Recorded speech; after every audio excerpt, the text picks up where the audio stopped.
नमस्कार, मैं मुंबई से मंजू मंगल प्रभात लोढ़ा। सुनने वाले सभी श्रोताओं को मेरा अभिवादन। आज मैं आपको एक कहानी सुनाती हूँ जो प्रेम, विश्वास और मानवता से भरपूर है। बहुत समय पहले की बात है। एक बुढ़िया माई अपनी डलिया में संतरे रखकर हमेशा एक चौराहे पर बैठकर संतरे बेचा करती थी। एक युवक उससे हर रोज संतरे खरीदता था, लेकिन जब भी वो संतरे खरीदता, एक संतरा खोलता, उसकी एक फांक चखता और फिर बुढ़ी माई से कहता, ये संतरा बहुत खट्टा है, देखो तुम इसे खा कर देखो। और वो बुढ़ी माई को वो संतरे की फांक खिलाता और फिर वो संतरा वहीं छोड़कर दूसरे सारे संतरे लेकर अपने घर की तरफ चल देता। अक्सर उसके साथ उसकी पत्नी भी हुआ करती थी और वो रोज इसी तरह से उस बुढ़ी माई का एक संतरा छिलता, एक फांक खाता और उसे कहता कि ये खट्टा है, तुम भी खा कर देखो। तब एक दिन उसकी पत्नी उससे बोली, ये संतरे सारे तो मीठे होते हैं, फिर भी तुम ये नाटक क्यों करते हो, क्यों जबरदस्ती उस बुढ़ी माई से उलझते हो।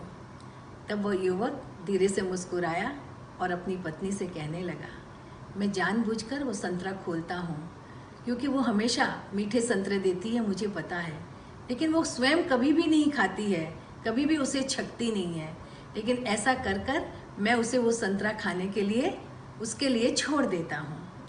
और दूसरी तरफ जो बुढ़ी माई थी, उसके बगल में एक सब्जी बेचने वाली भी बैठा करती थी और वो देखती थी कि जब भी वो युवक के लिए संतरे तोलती थी तो उसमें ज़रूरत से ज़्यादा संतरे डाल देती थी।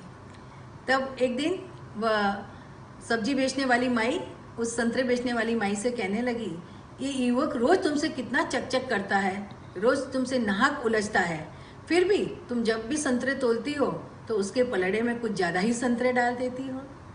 तब वो बुढ़िया मुस्कुराई और बोली, बेटा उसकी चकचक के पीछे उसका प्यार छिपा हुआ है।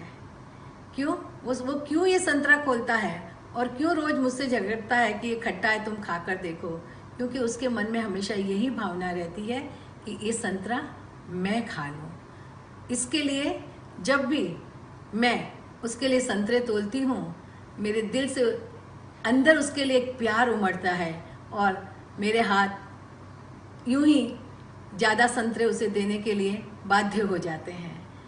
आपस में जब एक प्रेम होता है, एक विश्वास होता है, एक मानवता होती है, तो दोनों एक अनजाने धागे से जुड़ जाते हैं और दोनों एक दूसरे के लिए अच्छा और भला सोचते हैं। नमस्कार।